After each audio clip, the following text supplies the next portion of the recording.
just going to be a discussion on what is occupational therapy, and specifically in a school-based setting, whether it's parents on this talk or teachers on this talk, it's applicable to all of you. And then we're just going to discuss play and how play is used in occupational therapy. I'm just going to off my camera just so that I can do the presentation and it's a bit more clear. So please let me know if you can hear me still. Okay, so when we discuss occupational therapy, specifically in a school-based setting, so many people know what is occupational therapy, but specifically when it comes to children, it's a bit more difficult to define. So we're going to explore OT in the role of a child. So we'll uncover also the incredible power of play and how it's used in OT. The presentation is for everyone. So whether you are teaching in the classroom, whether you're a mom at home, this is for you. Even for a mom or not even a person who doesn't have children, the power of play is so important that we're going to apply it in all the different learning areas. So when we think about a triangle, and if you think about at the bottom of the triangle is the teacher and it's the parent, and at the top of the triangle is the child. So everyone here has a role to play to get the child to where they need to be. So OT specifically, it zooms into the most mundane things and the most beautiful aspects of life. So it's whether a child can brush their teeth, make a friend, and pay attention in class. But these are actually what we call the meat and potatoes of childhood. So when there is a barrier for a child to achieve these things, example, if they're struggling to brush their teeth, whether it might be a motor issue or whether it might be an anxiety issue, or they can't focus in class, whether it might be a concentration issue, that's where OT comes in. So OT is more about helping a child to overcome these barriers and just to let them reach their full potential on doing that skill that they need. And there's no pause in development. If you think about development, a child is growing older every day. And each night when they go to bed, their brains are a bit different from the day before. So, occupational therapy is guiding them through this journey of development, but in a fun way. So when we think about occupations, a child's occupations is self-care, playing and learning, whereas our occupations as adults is working. So they got different occupations compared to us as adults, and that's their role that they need to accomplish. So if they have barriers with self-care, with playing and learning, then you might see these difficulties then arise in the whole aspect of life. So in school, if they're having barriers that affect their learning in school or they're playing in school, that's where you see they don't fulfill the entire role as a child. So OT is there basically to help a child overcome these barriers. And if we talk about OT specifically in a school based setting, it's more about supporting every child's journey in the academic journey, whether they might be 3 years old and still in a preschool or whether they're still learning the basics. Early childhood development is so important. And that's why, Tasneem, yes. sorry to interrupt, but I don't think your slides are moving on. We're still on the heading, occupational therapy and play. Okay, let me just check why. Yeah, there we are. Now it's moving. But we get sidebar the whole time. It's not just full screen. Okay, let me just check why, sorry.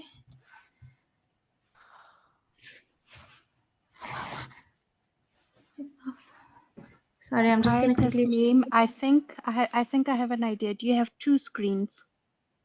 No, I have currently one on. Oh, okay. I thought maybe you're sharing the wrong one. Let me just share it and see.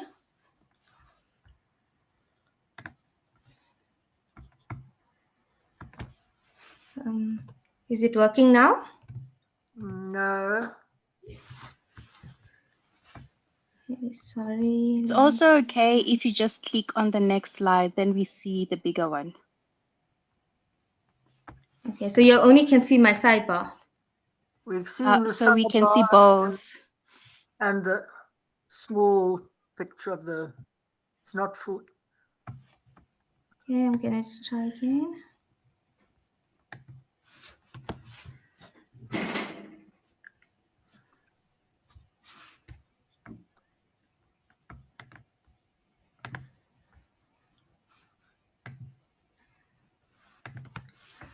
Is it sharing now? Yes. Yes, that's correct now. Okay, sorry about that. Fine. So when we Okay. So when we talk about OT in a school-based setting, it's more about supporting their journey through learning, and it's helping them improving their skills and overcoming those barriers.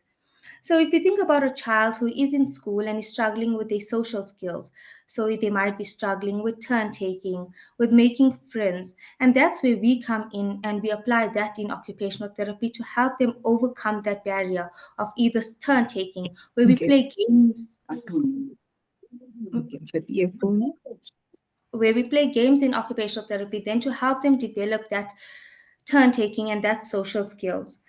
So even if it's a child who's struggling with the emotions at school and self-regulation, then we work bottom-up approach and we check, why is this child struggling with meltdowns at school, or maybe constantly crying at school or tantrums at school. We look then at, how can we assist them? Is it a sensory issue?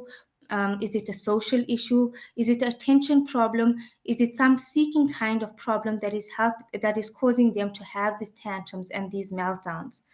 And then OT also then helps to adapt the school environment for the child.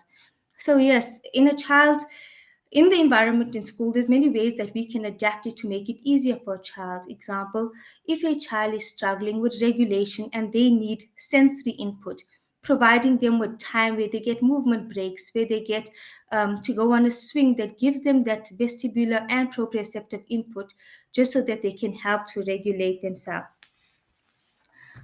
So, if you think about when a child might benefit from school based OT, so children, when is the warning signs to seek? Will my child benefit from OT? Am I, as a teacher, looking out for the signs of which children need occupational therapy? And this way, we look at the different components that we can work on. So, one of the examples is fine motor challenges.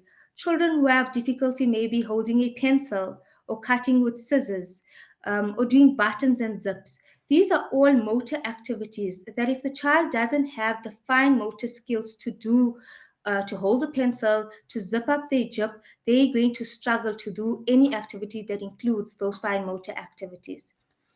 When it comes to gross motor, is the child a bit clumsy? Do they have difficulty with balance, with coordination? Maybe you see they struggle to balance with their eyes are closed, or they're a bit clumsy.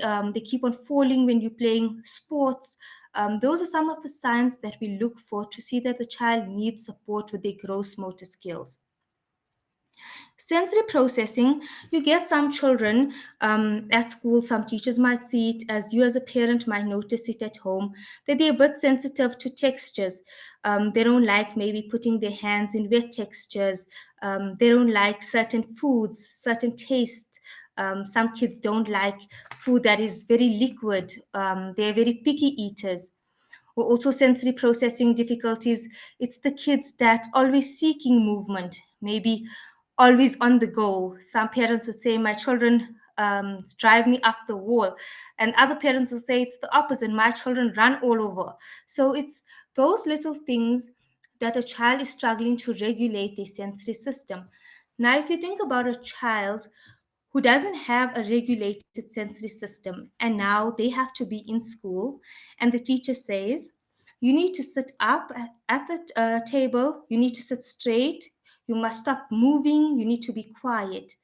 But if that child needs regulation, if they need to move in order to calm themselves, they're not going to be able to complete their work, because now I need to sit still. And my teacher saying, you need to be quiet, you need to sit still, but I need that constant movement. So that's where some of the signs that you as a teacher or you as a parent can pick up that your child might need occupational therapy. And then attention and organization. So some children, they have difficulty staying focused. So it might be attention difficulty, or they're easily distracted. And we know when we think about a child who's easily distracted, it's not only distracted in terms of I just can't focus. Maybe there's too much writing around on the walls, so much posters around that the kid is visually distracted, because some children struggle with visual distracting. So there's also stuff like auditory distraction. Some children can't focus if there's too much noise, if there is any sound. You'll see some children, they close their ears when there's a loud noise. So all those attention difficulties are linked to something else. So we look at the underlying cause of what is causing them not to pay attention in class. And then self-regulation, it ties up with the earlier discussion on they're having the meltdowns, difficulty calming down, and excessive fidgeting in class. That's children who struggle to self-regulate themselves. You'll see it's also kids, they bounce on their chairs up and down because they can't regulate themselves. And then we have the little kids, especially you might see it in the Montessori where kids struggle with their social skills. That turn taking is a bit difficult for them. They struggle with taking turns with their friends. They only want to play and not let the other person have a chance. Or they might struggle just making friends. You'll see they're the kids that sit alone and play on the playground. Or even if they play with someone, they play parallel to the person. So they will do something while the other kid is also doing something, but they're not engaging together. And then self-care. You might, as home, as parents see, or at school, when the children are either putting on their jackets, you might see they have difficulty with dressing themselves, with toileting, and also with just managing their lunch boxes. You'll see kids struggle to open their lunchbox, close their lunchbox, maybe even opening certain fruits, peeling certain things. They might have difficulty with that self-care that they need. So these are some of the signs that you as a parent or you as a teacher might pick up that a child can benefit from occupational therapy. So when we talk about occupational therapy, we also talk about we use play in occupational therapy. So that's why Ashan said children don't see OT as being boring because we play. That's why they're so excited to always come to therapy, because it's very playful, but they're building the skills while playing. So we use work to play to work on the certain skills of these children. And it isn't just fun, it's how children learn and grow and develop these skills that they need. Play is basically the work of childhood. And in OT, we use play in our assessment, and then we also use it in our intervention. And we use play to help children develop also their confidence, because if I think it's fun and playful, I don't think I'm doing work or I'm being marked on. They think they're just having fun. So we're going to just watch a few videos of some occupational therapy sessions, and I'm just going to chat through it to show what skills are being developed through play.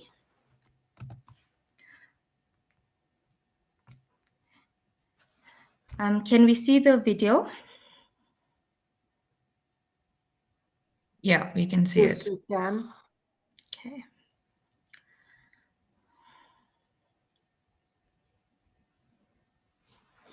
So if you look at this video of this child playing, he is playing with shapes. So it's building, first of all, on the shape concept. It's building up on the color concepts, but then it's also building up on the body concept. Now I'm building a man. So I have to copy where the head goes, where the arms go, where the legs go. So it's building body concept, shape concept, color concept, but then it's also building on the spatial skills. Some squares are big, some squares are small, some triangles are big triangles. Now I must know this one needs a big triangle, this one needs a small triangle, but also building on their copying skills, because as they go later on into the grades, they'll have to learn to copy stuff. So working on copying a picture accurately. And in this video, I'll just play it again, but you can see there's holes on the shapes, and then the child has to take in a nail and hit the nail in with a hammer. And that also then works on the fine motor skills, having to manipulate the nail, having to hit the nail in works on the fine motor strength. So a child doesn't notice they are playing because they are working on all these underlying skills in a playful way. If we look at this video, it's of a child taking out peg beads from Play-Doh and then putting it onto the pegboard. So they think it's Play-Doh, they're finding all the beads, but this is also working on the intrinsic muscles of their hands, so strengthening the hand muscles. It's working on that in-hand manipulation that you need later on for handwriting. It's also working then on sequencing. We were doing a pattern where they have to go yellow, blue, yellow, blue. So that's working on the following a pattern and sequencing skills.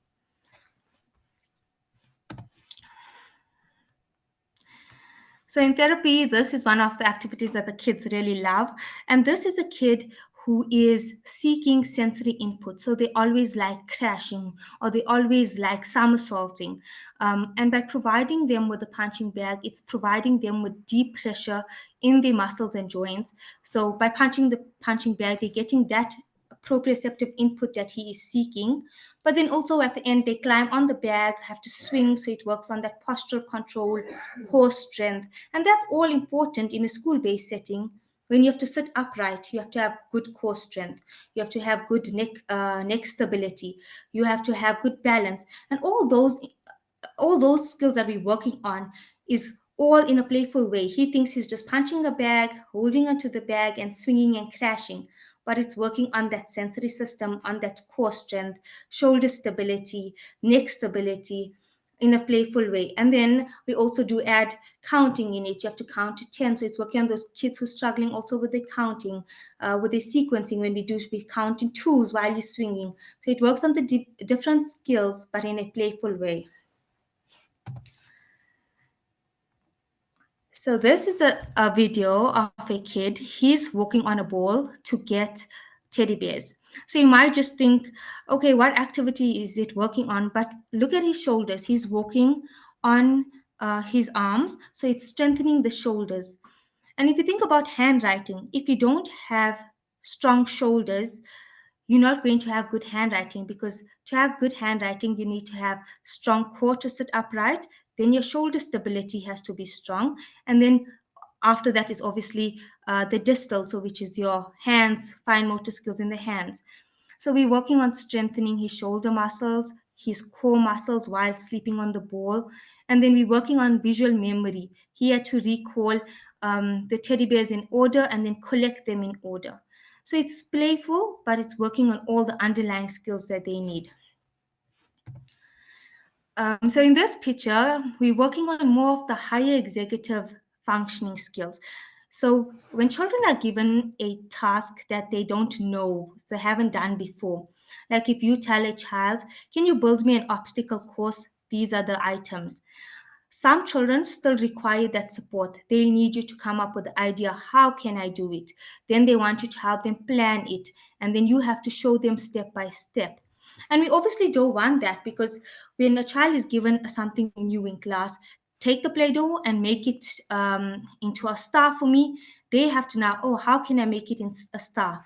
I have to roll it into long snakes, then I can build two triangles, and then I can build my star. So it's breaking up that, coming up with the idea, planning, executing the task, and then problem solving. If something goes wrong, how can I change it? How can I adapt it? So that in therapy, we work a lot on that higher executive skills also for the children who struggle with planning and ideation, and then also problem solving. If there's a problem, how can I solve it? So if we talk also going back into the importance of play, it helps really to build the child's creativity and helps also to develop those problem solving skills. It also helps with the social emotional skills and also strengthens relationships. We see a lot of parents who say when they start playing with their children more, their relationship with their children become better. So we're going to just discuss a bit more now into play and why it's so important for development. Okay, so now the play is so crucial for children because it enhances all their skills. How can you as parents play with your child at home? Toys do not have to be expensive. Everyday things at home can be used to help your child to play. So example, a silly example, but it's something that most parents can do at home. This craze about the checkers minis that came out. And many parents think it's so ridiculous, but it helps in so many ways of play. Example for the checkers minis, you can take it, you can put it in order, so 3 checkers minis in order, and then you tell your child, look at it for 30 seconds, and then mom's going to cover it. And when you cover it, let them now tell you what they saw in order. So if they saw bananas, nachos, and oras, 3 in order, they have to tell you those items back. And the reason why, or what skill that it's working on that visual sequential memory. So when they go to grade 1 and now they have to learn spelling, and the word is boy, boy, it's a sequence, so it's 3 letters that they have to know in order. And that's why when we start in the early childhood, we don't use letters, we use shapes, remembering shapes in order, remembering items in order. So the checkers mini is a good one for them to practice remembering things in order. You also can use it for spatial relations. Take the oras of the checkers mini and put it on the table. Put the box of bananas at the bottom of the table, and then you tell your little one which one is on top, which one is under. Put them next to each other. Which one is on the right, which one is on the left. So then that also works on the spatial relation skills. Then it also works on the vocabulary. You can tell mom or tell teacher, what is this? What's the name of this? So then it helps to build that vocabulary that children need going forward. And always buy open-ended toys. As parents, we want to buy the most expensive toys for our child. We always want to buy the most fanciest, but look at toys that are meaningful for your child, one that you think will be beneficial in many ways. So example, if you buy a set of Legos or blocks, you don't want the child can say, okay, I'm going to use the Legos and build a fire truck. And then he shows you, this is a fire truck. See, I put this can be the ladder on the fire truck, but all out of blocks. But if you just go to the shop and you buy a fire truck, there's not much that the child can do. He can't take it out again. He can't open it up, break it up, and remake something else. So by building the fire truck with the Legos, he's working on fine motor skills. He's working on color concepts. He's working on different sizes of blocks, different shapes. It's also working then on the in-hand manipulation. So it's working on all the skills with the simple blocks instead of going to the shop and just buying a fire truck. So when you as parents are buying toys for your little ones, look at toys that are more meaningful and that can be used in different ways. And then what about working parents? I have a lot of parents that say that they have the guilt. I feel bad that I'm working and I don't have enough time to play with my kid. So then I overcompensate by buying them toys that they want just so that they can play themselves. And it's more about prioritizing yourself as a family. Instead of maybe you saying, these are my child's needs. I can see they need time with me to play. Maybe I am working 5 days a week, but maybe on weekends I can meal prep. So then during the week, one day I have some time to play with the little one, just even an hour of unstructured play or structured play, just so that they also get involved and then you build that relationship with your child. So prioritizing is a big component that you as a parent can do. And it doesn't always mean that you have to spend an hour playing with them. Involve them in your chores. So whether it might be you cooking, you tell your little one, come with mom to the kitchen, you're going to help mom in a safe way cut the cucumbers up. Or you're going to help mom now fold all the socks or the laundry. You need to find the matching pairs of the socks in the washing basket. So finding the matching pairs in the washing basket also works on visual discrimination, having to find the differences, having to find the same. It works on all those visual perceptual skills of theirs by a simple activity of finding socks in a laundry basket.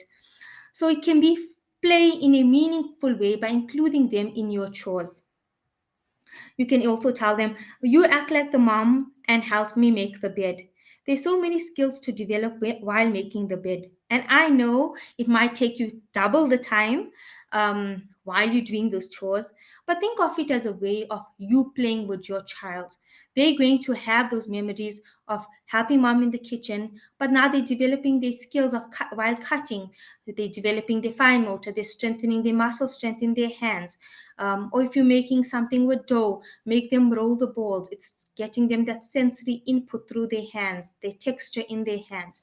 So there's different ways that you can include them in your chores, but it's also for the working parents who want their child to play and have time with them without having to overcompensate by buying expensive toys for them.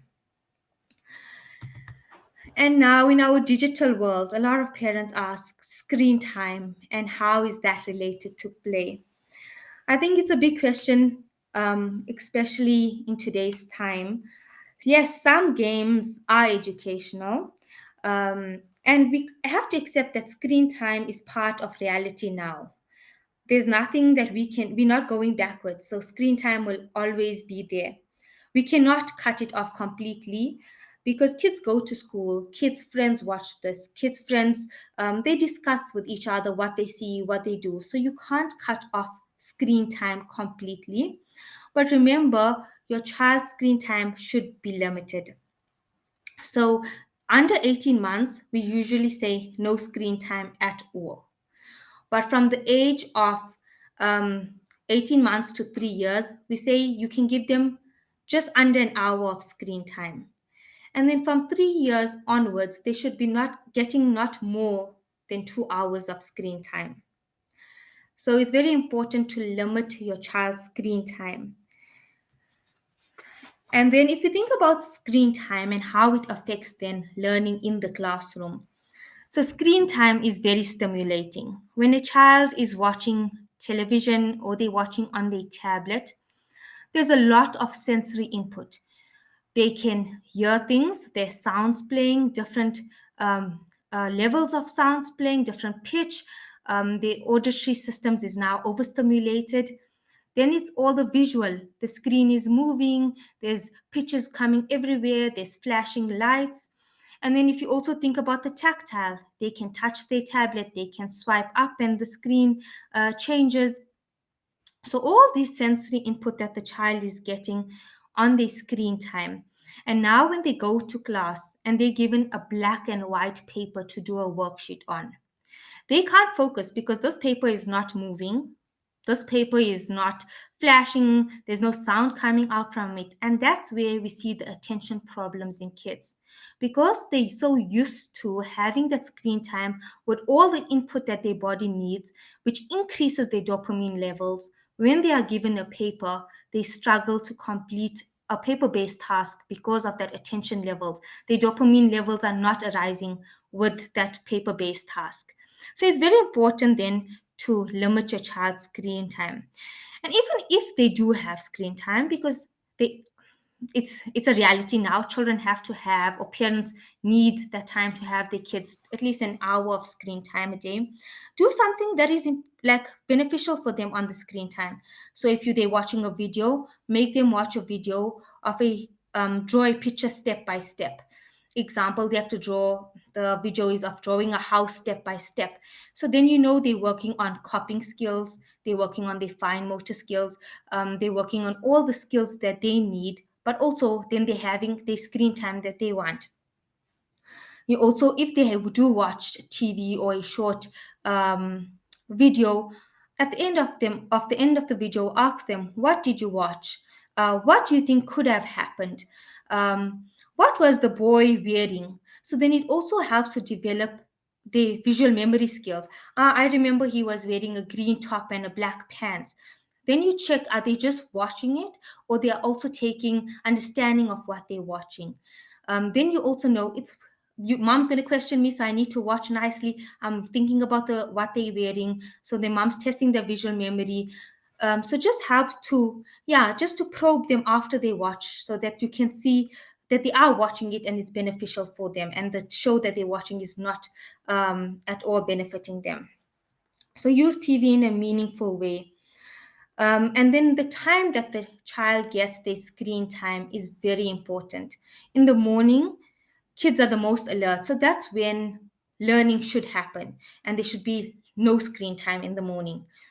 We say afternoon, if you want to give your child screen time in the afternoon, that's an okay time, but not in the evenings, because screens have blue lights and this affects their sleep. So you might think, oh, my child is having a good night's rest, they are sleeping very nicely. But it's not about, yeah, my child slept from 8 to 7 in the morning, the whole night, they didn't wake up. It's not about how long they slept, it's about the quality of their sleep.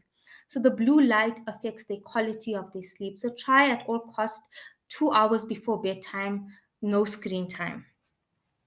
And then don't reward your child as play. Like, don't use screen time as play to reward them. So example, if you do all your homework or you complete this chore, mom will give you screen time. So don't make screen time as a reward for children. We want kids to be intrinsically motivated to do something. And then, when do we know when there's too much play? Am I a mom who's over scheduling play dates for my child? Is the play meaningful? And is my child motivated to participate? So if we think about all of that, play is something that is chosen by the child. They are intrinsically motivated to play.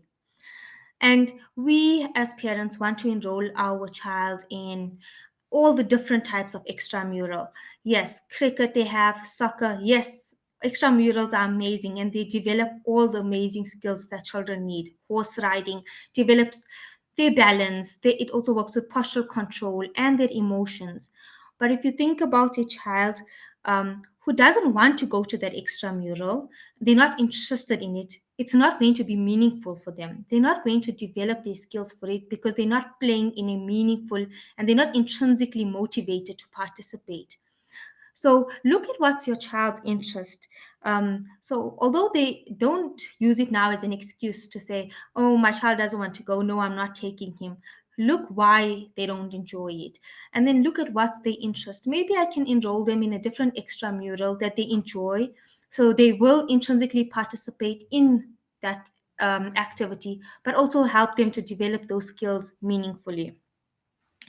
So if the extramural is doing more harm than good, then it's not meaningful for the child.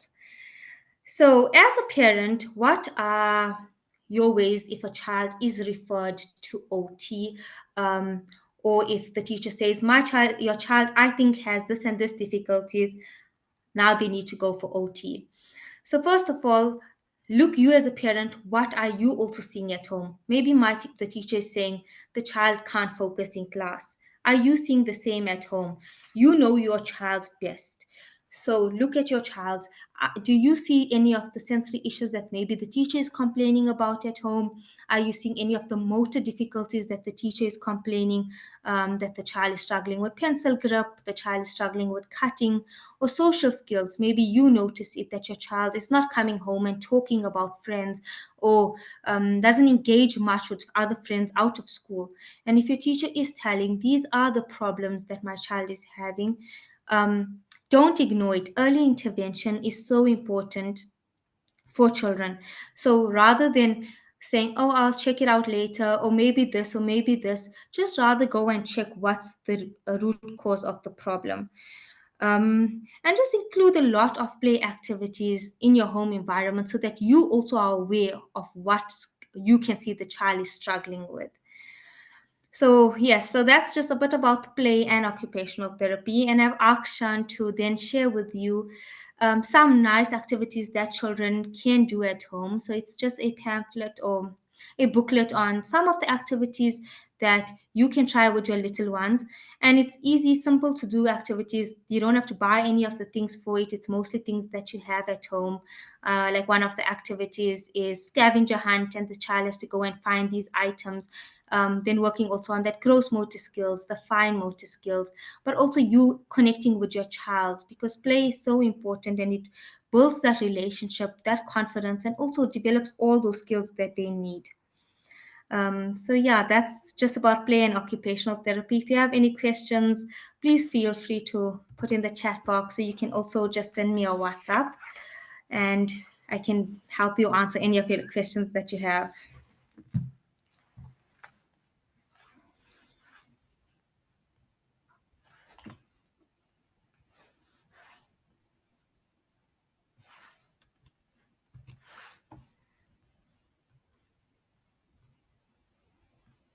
I don't see any questions yet. Maybe people could just unmute and give their question.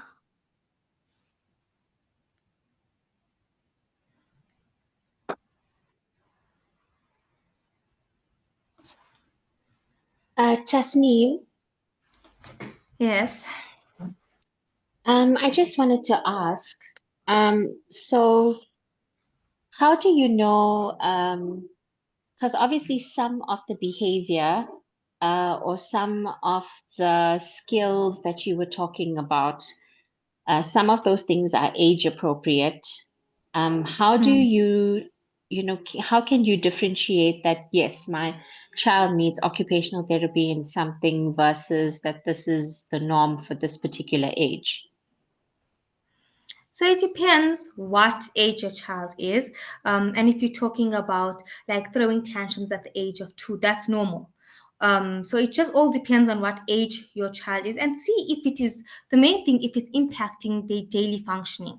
So if the skill that you're seeing it's a problem, example, if you're seeing they're struggling with maybe buttoning their shirt or zipping, a child at the age of 3 cannot do that yet. So look at what age your child is, but also if any of those skills that you are thinking is a problem, is it impacting their daily functioning?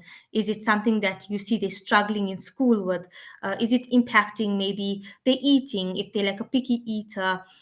Is it impacting, can they like eat all the foods that you normally cook? What is the basic thing is to see what is it causing a harm on. Is it impacting their play? Is it impacting their schoolwork? Is it impacting their concentration? And then also just you can reach out, and then I could send you like a developmental checklist so you can see if it's age appropriate for the child, and then you will know if it's something that you need to then visit an OT for. Thank you. Thank you so much. You're welcome.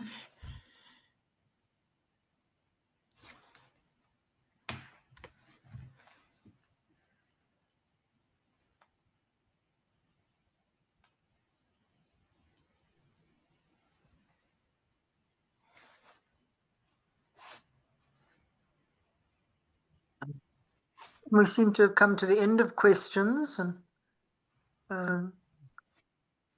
just want to say thank you very much. Tasneem, maybe you could stop sharing, and then we can see who's Yes. here. There we go.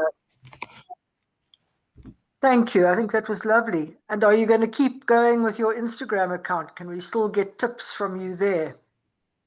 Yes, you can. So you can still follow me on Instagram, and then I will be sharing also. You'll see there is some activities for little ones to do that's on my page, where I do share a bit snippets of therapy sessions, and then you can just check how you can make it available to your child at home, or how you can use, if you have a therapy ball, how to do those activities at home. So it'll be nice also, just to watch the videos that you can see how you can implement it at home. Thank you. I see Taryn's asking, where are you based? Tasneem has I'm been in based South Africa up until today, but tomorrow she So- packs. On Saturday she flies to Dubai. So this is our last chance to talk to her easily. So So I'll still be available on WhatsApp. I was based in Pretoria, so Centurion. And I am moving to Dubai, as Shan said. But you're more than welcome to pop me on WhatsApp on my number or on our Instagram page, and I'll be happy to help out with questions. Even though I'm not in South Africa, I could refer you to another OT that I know in the area that you stay in, or even just help you with some some ideas, play therapy or play tips that you can do just to see what struggles you're having with your child. thanks, Tasneem. There we are. I think that was wonderful talk, and I hope everyone's enjoyed it as much as I did. And And we can only wish you well now, Tasneem. Thank you so much. I really appreciate it. And thank you, Sean, for having me today. Lovely. We can still get you for talks, I guess, anyway. So Yes, yes, you may. let's see Later how in the the year. connection is from Dubai. Anyway, thank you all for coming. And yeah, our next talk is also, I think, very relevant to parents and teachers. It will be on basically all the fine motor skills. But a Montessori directress who runs a project called the Small Hands Project. So that'll be, I think, I can't remember the date now, I've forgotten. I think it's in August, but I will be sending out the information about that in due course. Okay, good night, everyone, and thank you again, Tasneem.